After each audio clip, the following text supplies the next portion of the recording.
Hello guys, welcome to Mouni media. இன்னைக்கு இந்த வீடியோவில் நம்ம எதை பற்றி பார்க்க போகிறோம் அப்படின்னா, நடிகர் விஷால் அவர்களோட ஹெல்த் இஷ்யூ பற்றி இப்போ பரபரப்பாக பேசிகிட்டு இருக்காங்க இல்லையா? அப்படி பேசிகிட்டு இருக்கிறவங்களுக்கு பதிலடி கொடுக்குற மாதிரி விஷால் இப்போ ரீசெண்டாக ஒரு ஸ்பீச் கொடுத்துருக்காரு. அதை பற்றி தான் இந்த வீடியோவில் இன்னைக்கு பார்க்க போகிறோம். சமீபத்தில் நடந்த மதகஜ ராஜா மூவி ப்ரொமோஷனுக்கு விஷால் வந்திருந்த வீடியோவை நீங்கள் எல்லாரும் பார்த்துருப்பீங்க.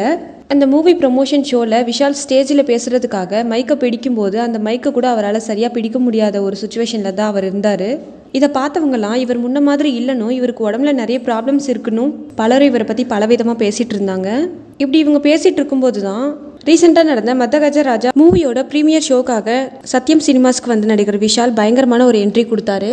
அப்போ அந்த ஷோவில் அவர் என்ன சொன்னார்னு பார்த்தீங்கன்னா, எனக்கு எந்த ப்ராப்ளமும் இல்லை, அது ஒரு வைரல் ஃபீவர் மட்டும்தான். இந்த மூவி ஆல்ரெடி 2012 ரிலீஸ் ஆக வேண்டியது இப்போ ஏற்கனவே ரொம்ப டிலே ஆகிடுச்சு.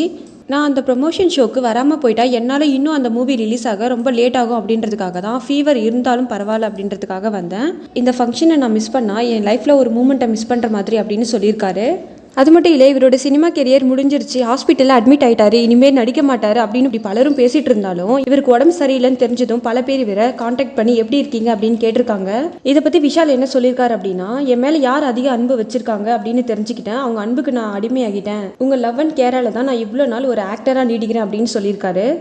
அதுக்கப்புறம் எனக்கு உடம்புல எந்த ப்ராப்ளமும் இல்லை, ஃபீவர்லாம் சரியாகிடுச்சு, இப்போ எனக்கு கையில் எந்த நடுக்கமும் இல்லை, மைக்கு கரெக்டாக தான் பிடிச்சிருக்கேன், எவ்ரி திங் இஸ் ஃபைன்னு தன்னோட ப்ரீமியர் ஷோவில் இவரை பற்றி நெகட்டிவாக பேசினவங்களுக்கு பதிலடி கொடுக்குற மாதிரி இவர் பேசியிருக்காரு.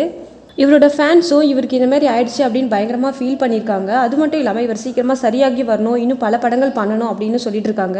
இப்போ இவர் ரீசெண்டாக கொடுத்துருக்கிற ஸ்பீச்சை பார்த்துட்டு பலரும் இவர் என்கரேஜ் பண்ணிட்டு இருக்காங்க. இப்போ ரீசெண்ட் டேஸாக விஷாலோட ஹெல்த் கண்டிஷன் பார்த்தீங்கன்னா ரொம்ப வஸ்டாக இருந்ததை நம்ம பார்த்தோம். ஆனால் மூவி ரிலீஸ் ஆனதுக்கு அப்புறம் இவரோட ஹெல்த்தில் நல்லா இம்ப்ரூவ் ஆகியிருக்கு. ஆனால் நிறைய பேர் இப்போ என்ன பேசிக்கிறாங்க அப்படின்னா, இவர் பட ப்ரொமோஷனுக்காக தான் இப்படி பண்ணியிருக்காரு அப்படின்ற மாதிரி நிறைய பேர் சொல்கிறாங்க. இது உண்மையாக இருக்குமா, நீங்கள் என்ன நினைக்கிறீங்கன்னு கமெண்ட்ல சொல்லுங்கள். இந்த மாதிரியான அடுத்தடுத்த தகவல்களை தெரிஞ்சுக்க எங்கள் மௌனி மீடியா சேனலை ஃபாலோ பண்ணுங்கள். தேங்க்யூ.